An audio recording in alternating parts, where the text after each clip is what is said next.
Hello,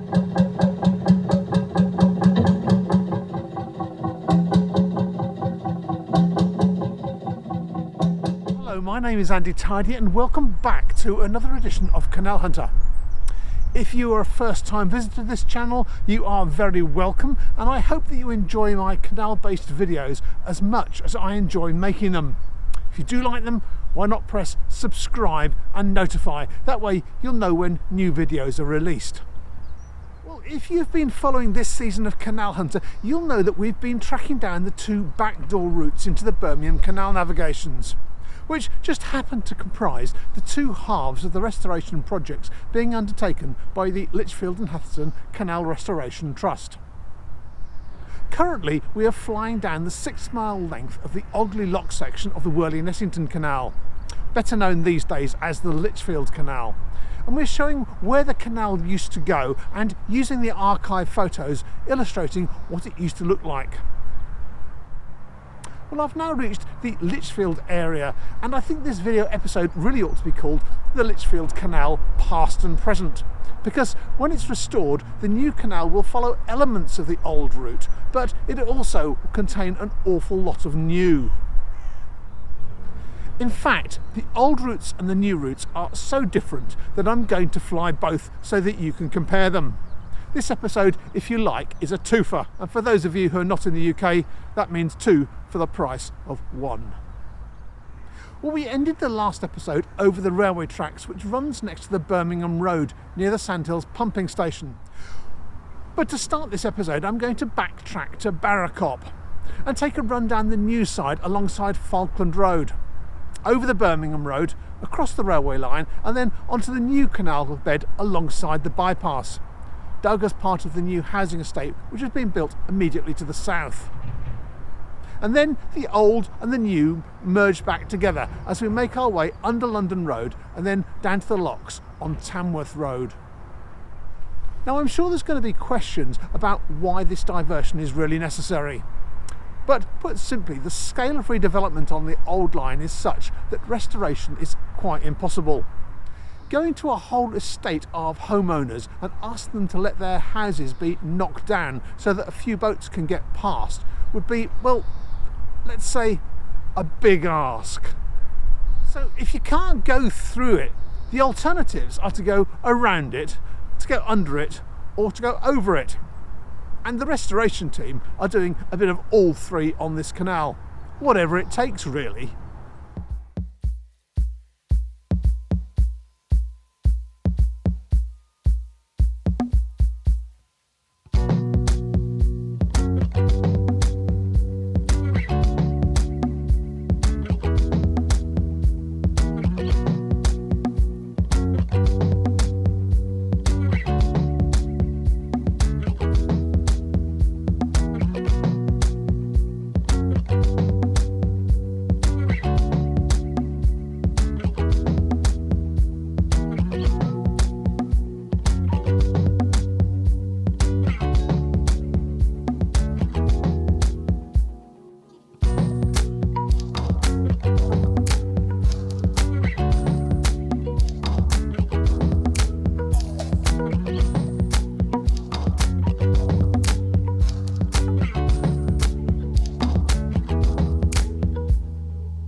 That's the new canal from Barracop to London Road. All very pioneering and all very high profile, so the people of Lichfield can't help but notice that this old canal is coming back to life. Well, we'll now go back to the old line where it crosses Shortbutts Lane, curves around and then crosses the bypass to rejoin the old line west of the London Road Bridge.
Well, from here it's a case of restoring the old. And whilst the canal may be run on slightly different levels to where it used to go, at least it follows the same track, at least as far as the A38.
The A38 in its modern form crosses the canal bed at exactly the water level, so this makes it impractical to go either over it or to go under it.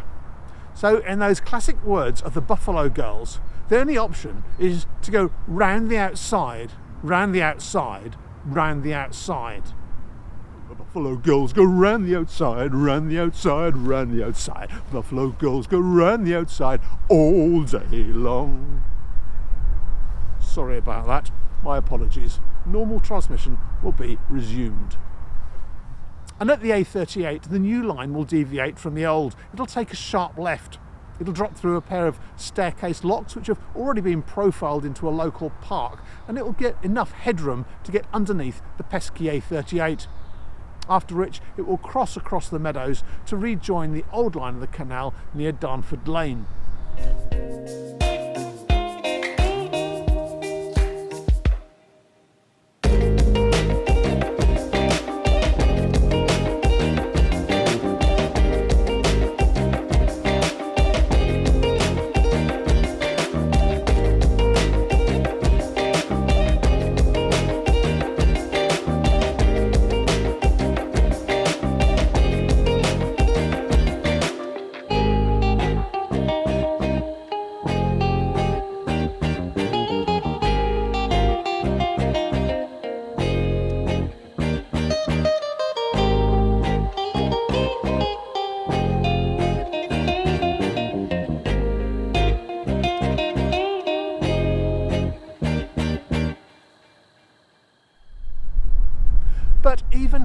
out in the countryside, the canal is being forced into compromises.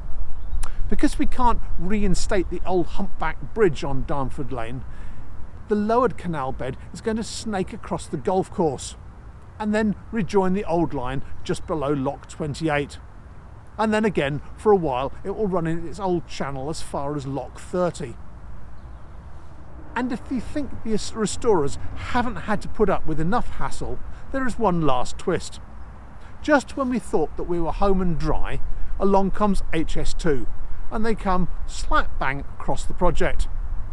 Fortunately, as part of the HS2 plan, the canal will be restored, albeit on a different line, to make its way from the Lichfield Cruising Club up to the base of Lock 30.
Well, that's the end of the Lichfield Canal and also the end of this series of Canal Hunter. Well, as you may have noticed from my clothing, spring has taken a bit of a step backwards. In the last episode I was filming in a t-shirt in 19 degrees. Today the temperature is struggling to get above freezing. Nonetheless, spring has sprung, the grass is riz, and I do know where the birdies is. This all means that spring is here, the leaves are coming out on the trees, and this will be the last episode of Canal Hunter in its normal format for the season. All of those pesky leaves will block our view, so I guess it's time to get the boats out and go and sell some of those 4,500 jars of preserves that we've made in the winter time. And if you're wondering what my plans are for Canal Hunter in the autumn for Series 8, I've decided to follow the line of Brindley's original Birmingham Canal end to end, Birmingham to Aldersley near Wolverhampton. I'm going to follow the existing sections of canal, and I'm going to follow the lost bits. And in the usual Canal Hunter way, slotting in lots of archive photos to let you take a peek through the window of the Canal Hunter time machine. Well, that's it for this season. Thank you very much for sharing the journey along the two backdoor routes into the Birmingham Canal navigations, and indeed the lost sections of the Dudley Canal which went before it. So for now, cheerio until the autumn. See you later. Bye bye.